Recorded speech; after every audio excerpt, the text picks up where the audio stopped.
Hello friends, नमस्कार। विशिष्ट study channel में आप सभी का स्वागत करती हूँ। आज इस वीडियो के माध्यम से प्राचीन इतिहास के अंतर्गत सिंधु सभ्यता के लोगों का सामाजिक, आर्थिक और राजनीतिक तथा धार्मिक जीवन के बारे में अध्ययन करेंगे और साथ ही ये भी जानेंगे कि सिंधु घाटी सभ्यता का पतन कैसे हुआ। फ्रेंड्स, मैं आपको बता दूं कि सिंधु घाटी सभ्यता से संबंधित जो भी महत्वपूर्ण फैक्ट थे, चाहे वो प्रमुख स्थल हो या वहाँ से प्राप्त वस्तुएं, इन सभी तथ्यों पर आधारित वीडियो बना दी गई है, तो आप हमारे चैनल के प्लेलिस्ट में जाकर देख सकते हैं। अब आइए जानते हैं हड़प्पाई लिपि के बारे में। हड़प्पाई लिपि में लगभग 64 मूल चिन्ह हैं, जो सिलखड़ी के आयताकार मुहरों, तांबे की गुटिकाओं आदि पर मिलते हैं। इस लिपि का सबसे पुराना नमूना 1853 में मिला था और 1923 ईस्वी तक पूरी लिपि प्रकाश में आ गई थी, परंतु अभी तक इसको पढ़ा नहीं जा सकता है।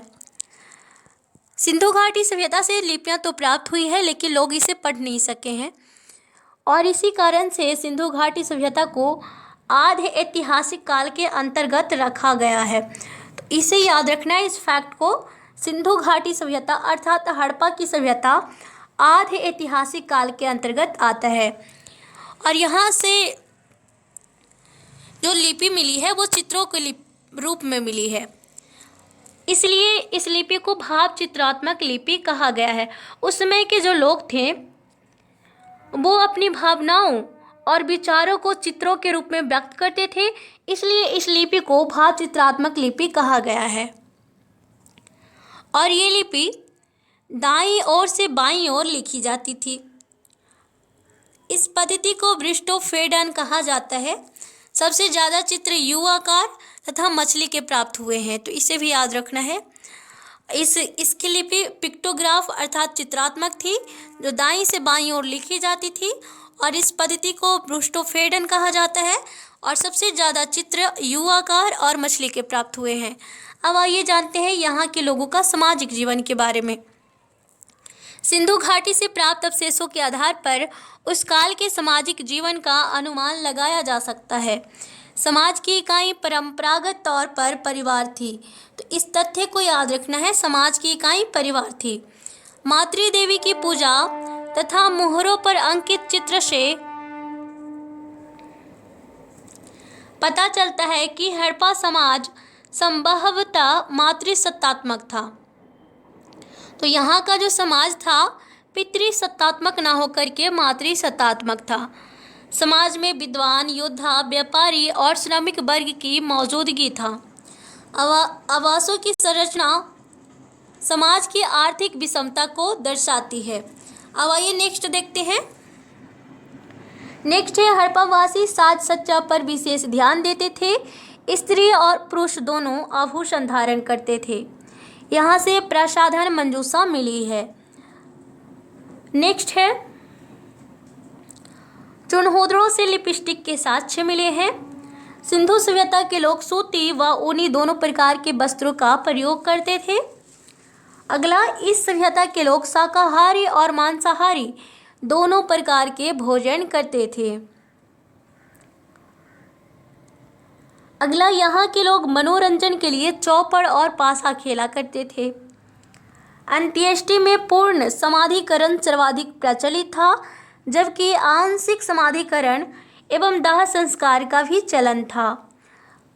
नेक्स्ट है, यहाँ के लोग गणित, धातु निर्माण, मापताल प्रणाली, ग्रह नक्षत्र, मौसम विज्ञान इत्यादि की जानकारी रखते थे। तो यहाँ के लोगों का गणित, धातु निर्माण, नापतौल प्रणाली, ग्रह नक्षत्र, मौसम विज्ञान इत्यादि की भी जानकारी थी। सैंधव सभ्यता के लोग युद्ध प्रिय कम और शांति प्रिय ज़्यादा थे। श्रमिकों की स्थिति का आकलन कर व्हीलर ने दास प्रथा को स्वीकार किया है।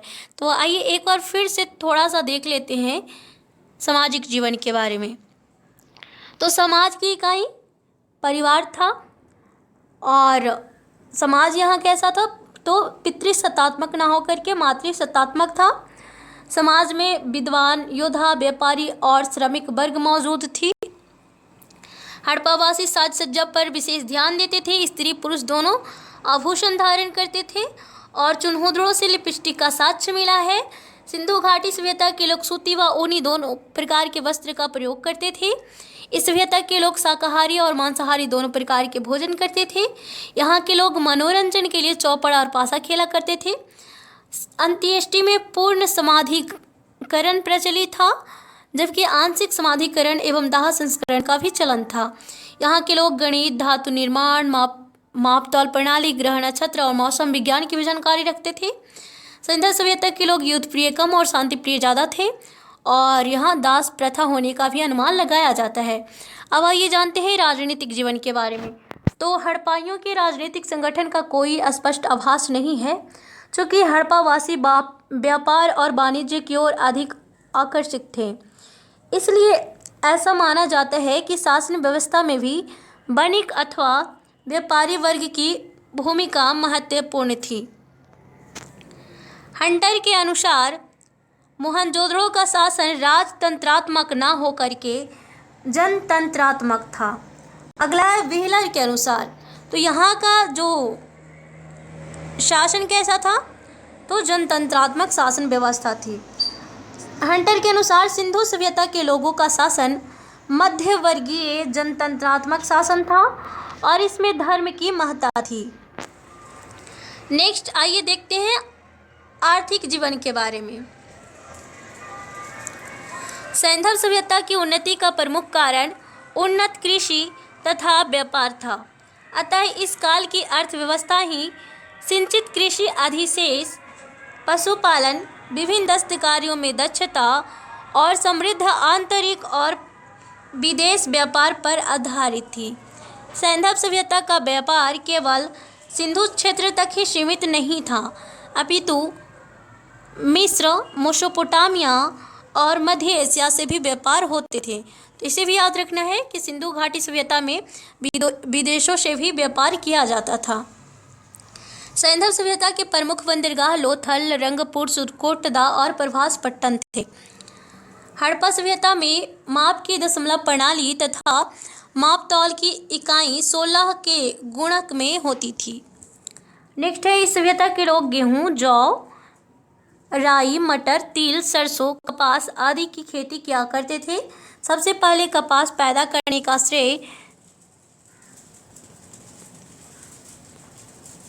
सिंधु सभ्यता के लोगों को दिया जाता है और इसी कारण से यूनानियों ने इन्हें सिंडन कहा। ये लोग तरबूज, खरबूज, नारियल, अनार, नींबू, केला जैसे फलों से भी परिचित थे। यहाँ के प्रमुख खाद्यान्न गेहूं और जौ थे।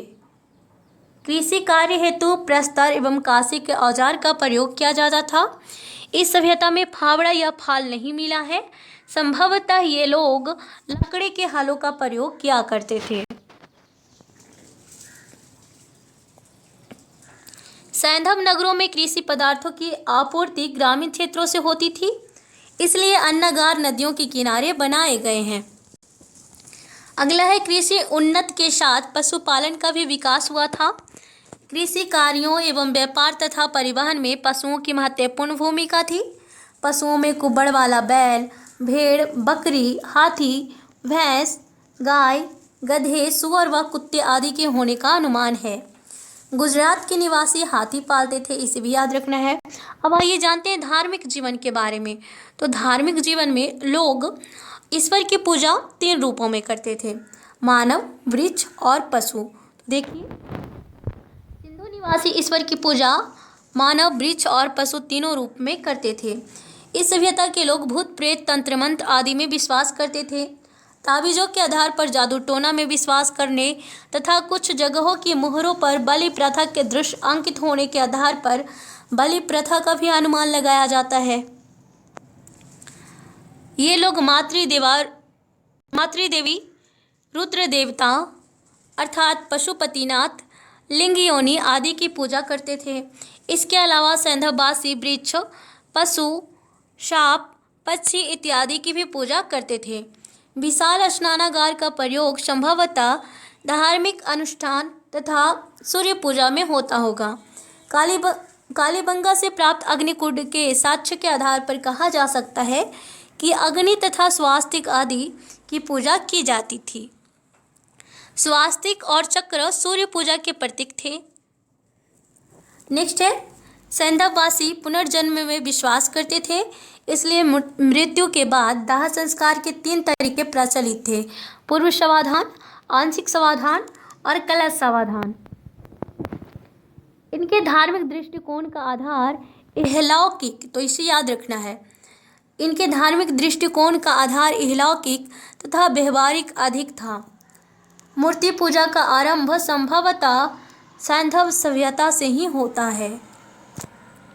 नेक्स्ट है, हड़प्पा से प्राप्त एक मृण मूर्ति के गर्भ से एक पौधा निकला दिखाया गया है, जो उर्वरता की देवी का प्रतीक है। तो हड़प्पा से मृण मूर्ति प्राप्त हुआ है और इसके गर्भ से एक पौधा निकला हुआ दिखाई देता है। इसी के आधार पे इन्हें उर्वरता की देवी माना जाता है। अब ये जानते हैं सिंधु सभ्यता के पतन का क्या कारण था, इसके बारे में। तो सिंधु सभ्यता के पतन का अनेक विद्वानों ने अलग अलग मत दिए हैं, तो आइए देखते हैं। हड़प्पा सभ्यता की उत्पत्ति की तरह ही इसके पतन के लिए कोई एक उत्तरदायी कारण नहीं था। इस सभ्यता के प्राचीन अवशेषों के अध्ययन से पता चलता है कि अपने अंतिम समय में यह पतनोन्मुखी रही। अंततः द्वितीय सहस्राब्दी ईसा पूर्व के मध्य इस सभ्यता का पूर्णतः विनाश हो गया। इस सभ्यता का क्रमिक पतन हुआ तथा यह नगरीय सभ्यता से ग्रामीण सभ्यता में पहुंच गई। अब देख लेते हैं विभिन्न विद्वानों का क्या क्या मत है इसके बारे में। तो गार्डन चाइल्ड एवं बिहलर के अनुसार सिंधु सभ्यता का पतन वाह्य एवं आर्यों के आक्रमण के कारण हुआ, लेकिन जॉन मार्शल, अर्नेस्ट मैके एवं एसा राव के अनुसार इसका पतन बाढ़ आने के कारण हुआ, क्योंकि सिंधु घाटी सभ्यता का जितने भी नगर हैं वो सभी नदियों के किनारे बसा हुआ है और इस कारण से वहाँ बाढ़ आते रहे होंगे। इस कारण से जॉन मार्शल, अर्नेस्ट मैके और एसा राव कहते हैं कि सिंधु सभ्यता का पतन बाढ़ आने के कारण हुआ है। आरएल स्टेइन और अमलानंद घोष के अनुसार इसका पतन जलवायु परिवर्तन के कारण हुआ है। नेक्स्ट है एम.आर. साहिनी के अनुसार भूतात्विक परिवर्तन या जल प्लावन के कारण सिंधु घाटी सभ्यता का विनाश हो गया। जॉन मार्शल कहते हैं कि प्रशासनिक शिथिलता के कारण इसका विनाश हुआ है। अगला है के.यू.आर. कनेडी, इनका मानना है कि प्राकृतिक आपदा के कारण, जैसे वहाँ बाढ़ हमेशा आते रहे होंगे तो बाढ़ के कारण बहुत सारे बीमारियाँ हो जाती है, जैसे मलेरिया, डायरिया इत्यादि से सिंधु घाटी सभ्यता का पतन हो गया। अब आइए देखते हैं सिंधु सभ्यता की देन। तो सैंधव सभ्यता में प्रचलित अनेक चीज़ें ऐतिहासिक काल में भी निरंतर रही। इनके कुछ प्रमुख उदाहरण हैं: दशमलव प्रणाली पर आधारित नापतोल प्रणाली, नगर नियोजन, सड़क एवं नालियों की व्यवस्था, बहुदेववाद का प्रचलन, मातृदेवी की पूजा, प्रकृति पूजा, शिव पूजा, लिंग एवं योनि पूजा, योग का प्रचलन, जल का धार्मिक महत्व, स्वास्तिक चक्र आदि प्रतीक के रूप में, ताबीज, तंत्र मंत्र का प्रयोग, आभूषण का प्रयोग, बहुफसली कृषि व्यवस्था, अग्नि पूजा या यज्ञ, मुहरों का प्रयोग, इक्का गाड़ी एवं बैलगाड़ी, आंतरिक एवं बाह्य व्यापार आदि। सैंधव सभ्यता की एक प्रमुख देन नगरीय जीवन के क्षेत्र में है। पूर्ण विकसित नगरीय जीवन का सूत्रपात इसी सभ्यता से हुआ है।